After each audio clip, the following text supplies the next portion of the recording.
इरफान अंसारी से तो कुछ होता नहीं है, ये पागल है इरफान अंसारी, ठीक है। वो उसको पागल है, एकदम पागल है, उसको पागल खाना में भर्ती कराना चाहिए। सूर्या हादसा थे, वो उनका जो एक्टिविटीज़ था गरीबों के प्रति, अनाथ बच्चों के प्रति, तो कहीं ना कहीं वो हाईलाइट हो रहे थे अपने कार्यों से, अपनी अच्छाई से। अच्छा, आप लोग यहाँ तो बहुत जोर शोर से बोल रही हैं, लेकिन क्या आप लोग का आवाज़ धीमा पड़ जा रहा है क्या? बसंत सोरेन जो हैं वो बोलते हैं कि हम किसी सूर्या हाजदा को नहीं जानते हैं। वो चोर चुहार को जानेंगे, वो क्या बोलते हैं, घोटाला करने वाले को, पत्थर घोटाला, कोयला घोटाला, बालू घोटाला, ये घोटाला लोग से उसका दोस्ती है, उनका रिश्तेदार है। किसी को भी आप गुंडा मवाली बना करके एनकाउंटर कर देते हैं और मार देते हैं, और फर्जी एनकाउंटर का नाम दे करके, और उसको देखते नहीं हैं। उनका मतलब थोड़ा सा उनका बैकग्राउंड जानना चाहिए था। सूर्या हाजदा और नगड़ी रिम्स 2 विवाद मामले में पूरे राज्य भर के प्रखंड कार्यालयों में फिलहाल भाजपा जो है वो लगातार प्रदर्शन कर रही है। इस बीच हम मौजूद हैं रांची के डीसी ऑफिस के बाहर, जहां पर भाजपा संख्या बल लेकर पहुंची है। फिलहाल हमारे साथ इस मुद्दे पर बातचीत करने के लिए मौजूद हैं पायल सोनी जी। पायल सोनी जी रांची जिला अध्यक्ष हैं भाजपा की, क्या कहेंगे दोनों मामले पे? सूर्या हादसा एक बहुत ही निंदनीय है, हम लोग उसका बहुत विरोध कर रहे हैं, क्योंकि 1 महीना हो गया है और वो बेचारे गरीब को, वो उनको इंसाफ नहीं मिल रही है और वो दर बदर भटक रहे हैं। तो हमारे कहने का मतलब है, उनको मरने से, आज देखिए कितने गरीब का चूल्हा बंद हो गया है, कितना गरीब बच्चा बिलक बिलक करके हजारों सैकड़ों के रोड पर रो रहा है, भटक रहा है। इसका क्या बोलते हैं, इसका कल्पना, बच्चे का जो कलप रहा है उसका कल्पना तो ये सरकार पे पड़ेगी। इसलिए कि किसी को भी आप गुंडा मवाली बना करके एनकाउंटर कर देते हैं और मार देते हैं, और फर्जी एनकाउंटर का नाम दे करके, और उसको देखते नहीं हैं। उनका मतलब थोड़ा सा उनका बैकग्राउंड जानना चाहिए था, ठीक है। झामुमो तो बोल रही है कि वो अपराधी थे। अरे कुख्यात अपराधी थे। झामुमो वो साबित करे ना। आज जो हम लोग ये सूर्या हादसा को क्या बोलते हैं, सीबीआई जांच करने के मांग कर रहे हैं, 1 महीने से क्यों नहीं करवा रहे हैं? उनके पास अगर कोई सबूत है तो वो तुरंत ला करके ना पेश करना चाहिए कोर्ट में। और वो बोल देने से हम भी बोल देंगे फला आदमी, ऐसा हो जाएगा क्या? प्रूफ चाहिए कि नहीं चाहिए? आज उसका घर परिवार बिलक रहा है, उसका परिवार बच्चा बिलक रहा है रोड पे। तो ये कहीं ना कहीं भारत ये मतलब राज्य सरकार का इतना मतलब गिरता हुआ ये है, सरकार है, गिरता हुआ कानून व्यवस्था है। इसको जल्द से जल्द ठीक करना होगा, नहीं तो वही आदिवासी लोग जो गद्दी पे बैठाया है, गद्दी से उखाड़ फेंकने का काम करेगा, और ये हेमंत सोरेन का सरकार देखता रह जाएगा। अच्छा, आप लोग यहाँ तो बहुत जोर शोर से बोल रही हैं, लेकिन क्या आप लोग का आवाज़ धीमा पड़ जा रहा है क्या?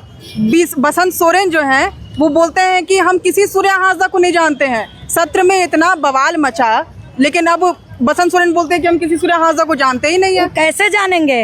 वो चोर चुहार को जानेंगे, वो क्या बोलते हैं, घोटाला करने वाले को, पत्थर घोटाला, कोयला घोटाला, बालू घोटाला, ये घोटाला लोग से उसका दोस्ती है, उनका रिश्तेदार है। सूर्या हादसा एक गरीब फैमिली से था, तो उसको क्यों जानेगा बसंत सोरेन? क्यों जानेगा? क्या जरूरत है उसको जानने का? सो बताइए ना, गरीब को कौन जानता है, बताइए। अच्छा, रिम्स 2 मामले में, रिम्स टू अगर नगड़ी में बन रहा है, आप लोग को क्या दिक्कत है? देखिए, हम लोग का दिक्कत नहीं, ये तो हमारे जो आदिवासी भाई लोग हैं उसका जबरन उपजाऊ जमीन लेकर के, और ये क्या बोलते हैं, ये सरकार पगला गया है। पहला रिम्स तो संभल नहीं रहा है इससे, वहाँ का व्यवस्था तो ये दुरुस्त कर नहीं पा रहा है। इरफान अंसारी से तो कुछ होता नहीं है, ये पागल है इरफान अंसारी, ठीक है। वो उसको पागल है, एकदम पागल है, उसको पागल खाना में भर्ती कराना चाहिए। क्यों? क्योंकि यहाँ का व्यवस्था वो ठीक नहीं कर पा रहा है, और रिम्स 2 बनाने का मांग कर रहा है। जबरदस्ती का मतलब आप छीनना चाहते हो जमीन, है? आदिवासी भाई लोग का वो कहाँ से उपजा के, उपजाऊ जमीन है। देखिए उसमें खेत में धान लहरा रहा है कि नहीं लहरा रहा है? आप लोग भी गए थे उस दिन। इस बार तो धान का खेती ही नहीं हो पाया वहाँ पर। नहीं तो यही लोग के कारण नहीं हो पा रहा है ना, यही लोग के कारण नहीं हो पा रहा है। ये लोग नौटंकी कर रहा है, रिम्स 2 बनाएंगे।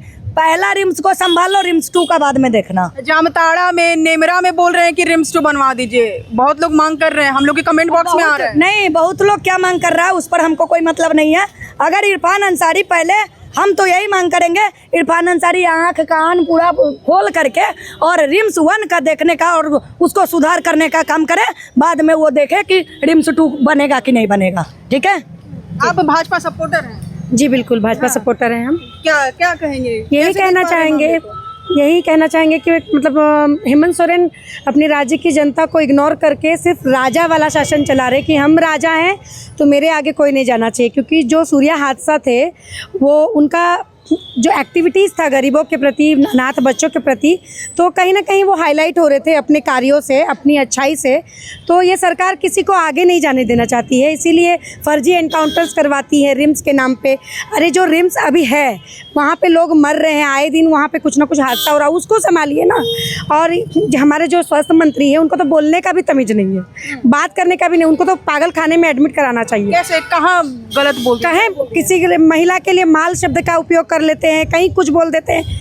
आप लोग सब जानते ही हैं, अब आप क्या ही बोले हम। नहीं तो बताइए, हम लोग जनता को बताइए। आप जनता को पता है कि माल शब्द का इस्तेमाल किया, लेकिन सरकार अपनी है। गीता सोरेन मैम को बोला था, सीता सोरेन को अरे वो माल है, ये तरीका नहीं बात करें। आप अच्छे पद पे विराजमान हैं, उस पद की गरिमा को रखिए। चले आप रिम्स बनाने, वो भी गरीबों की जमीन को हथिया के, जहाँ पे डिमांड किया जा रहा है वहाँ क्यों नहीं बना रहे आप? वहाँ पे हथियाने के लिए आपको है नहीं मौका, दबंग लोग से भिड़ना पड़ रहा होगा। यहाँ गरीब आदमी से भिड़े और उसको पहुँचा दिया ऊपर फर्जी एनकाउंटर करके। बोल रहे हैं कि शिबू सोरेन का जो ये आवास, पैतृक आवास है जहाँ पर अभी उनका श्राद्ध क्रम वगैरह चला, वहाँ नेमरा में बोल रहे हैं कि सब कोई रिम्स 2 बनवा दीजिए, यहाँ रांची को छोड़ के नेमरा में। वो तो उनकी जनता का डिमांड है, उनको सुनना चाहिए। हम लोग सिर्फ यहाँ पे सीबीआई जांच के लिए कि किसी गरीब का जो भी अच्छे कार्यों में आगे था, उन्होंने सैकड़ों बच्चों का भरण पोषण किया, आज सारे अनाथ हो गए, सारे बिलख रहे, रो रहे, वैसे इंसान का फर्जी एनकाउंटर जो हुआ है उसके लिए हमें सीबीआई जांच करानी। सीबीआई की मां, अगर आप सही हो तो आपको डर किस बात का?